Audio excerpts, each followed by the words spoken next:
in the Lord. Already we've learned some things here about right sacrifice, the right worship of God. And we've learned about calling. 4 things, to be exact, in just this one verse. We've learned this: holiness is a gift from God. Second thing we've learned is holiness, it comes in the form of calling. Think about that for a minute.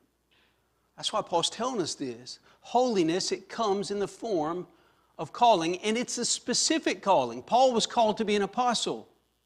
What are you called to be in Christ? Specific calling.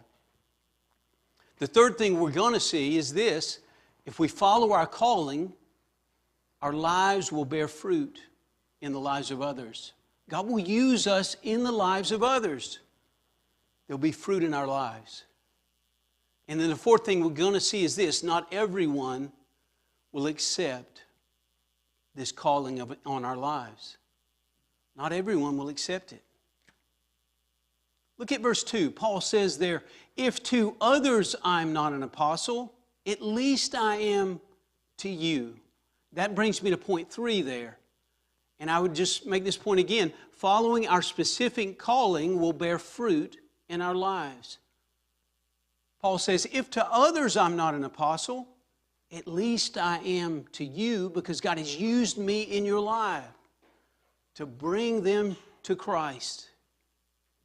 And there's a lot of encouragement here, believers, as you think about this. Listen, don't get discouraged if when you're pursuing holiness in your calling, it's in your specific calling, if it looks like God's not working in the lives of others.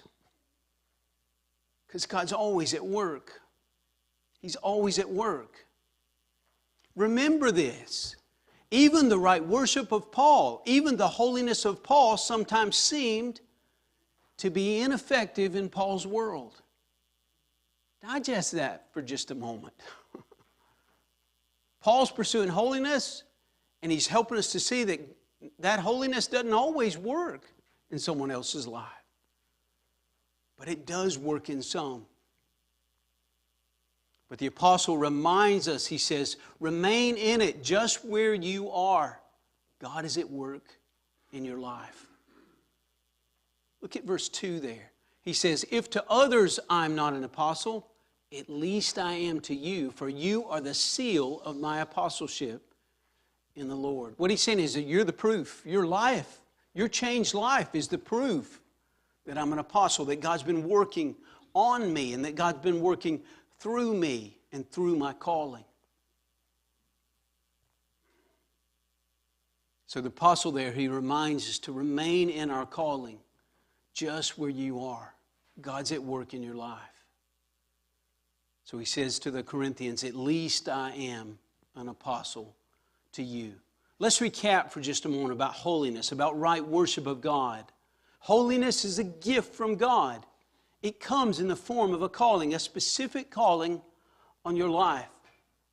And only following our calling, our specific calling, will bear fruit in our lives. That's point 3. And then we got one more point that we need to see. It's this: but not with everyone. See, our specific calling and our holiness will not produce fruit in everyone in our lives. And I think what Paul's saying there, he's saying the results are up to God. The results are up to God. So don't get discouraged. Keep pursuing God's call in your life.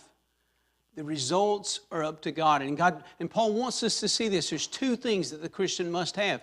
Faithfulness. He must be faithful to the gospel.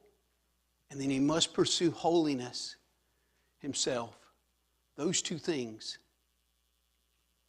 And then this text, it takes a turn here in verse 3. And I think it's a pretty big turn to understand the chapter. Look what Paul says in verse 3. He says, my defense to those who examine me is this. And notice there, from everything Paul's told us in chapters 1 through 8, all the way up through 9 in verse 2, Paul is having to defend himself about right worship before God. Let me ask you a question, believer. Do you believe these 4 truths? that we just saw in Paul's calling? Do you practice them in your life as you're seeking right worship in your life of God? Paul says in verse 3, my defense to those who examine me is this. And he goes on the rest of the chapter to defend his position on what right worship is.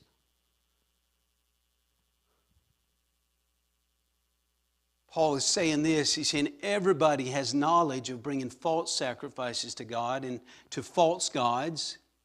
But these four truths described here in these few verses is the only kind of sacrifice that God will bless in your life. It's an amazing thought, isn't it? Didn't Paul tell us back in chapter 4 that we should imitate the apostles as they demonstrate that they love Christ more than a life of ease? And Paul is telling us about that here in chapter 9 from verses 3 on. He's telling us how that works. And today, Christian, I wonder today as we come to verse 3, I wonder if you have reservations concerning Paul's method of sacrifice. Are you all on board? Paul's on. We could say it like this: God is working on us so that He might work through us.